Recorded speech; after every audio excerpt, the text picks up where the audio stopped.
விமர்சனம் அப்படிங்கிறது என்ன நோக்கத்தின் அடிப்படையில இங்க நிகழ்த்தப்படுது அப்படிங்கிறது ஓவர்சீஸ்ல வேட்டையன் வருதுன்னா, அதுக்கு முன்னால படம் டிசாஸ்டர்னு ஹேஷ்டேக் வந்துருச்சுங்க. இந்த ஒப்பீனியன ஃபர்ஸ்ட்டு எல்லாருக்குமே ரிவ்யூ பார்க்குற பழக்கம் வந்துருச்சு. ஆன்லைன்ல போய்.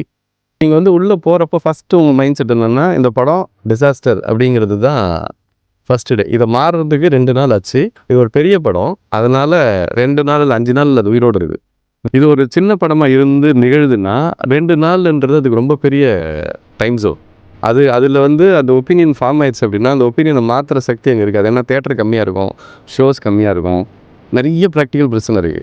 ஸோ இது எதையும் கணக்கில எடுத்துக்கிறதுக்கான இப்ப அதனுடைய மோட்டிவேஷன் என்னவா பார்க்குறீங்க நீங்க? நான் அந்த கள்ளிப்பால் குடுக்குற மாரி தான் பார்க்குறேன் அது. அது நம்ம சின்ன வயசுல இருந்து நம்ம கேள்விப்பட்டுருப்போம். பெண் குழந்தை பொறந்தா கள்ளிப்பால் குடிக்கிறது. அதனால உங்களுக்கு பிடிக்காதவங்க வந்துட்டாங்களா? அதாவது நீங்க விரும்பாத ஒருத்தர் அந்த படத்துல இருந்தாலோ, நடிச்சிருந்தாலோ, எடுத்திருந்தாலோ, உடனே கள்ளிப்பால் ஊத்து அப்படிங்கிற தன்மை இங்க ஜாஸ்தி ஆயிருச்சு. ஒரு படம் ரிலீஸ் ஆகுறதுக்கு முன்னால இப்படி ஒரு ஹேஷ்டேக் வர்றது குறித்து இங்க இந்த ரிவ்யூஸ் பண்றவங்களுக்கோ, இவங்களுக்கோ எந்த ஒப்பீனியனுமே இல்லையா? அப்படின்றது என் கேள்வி.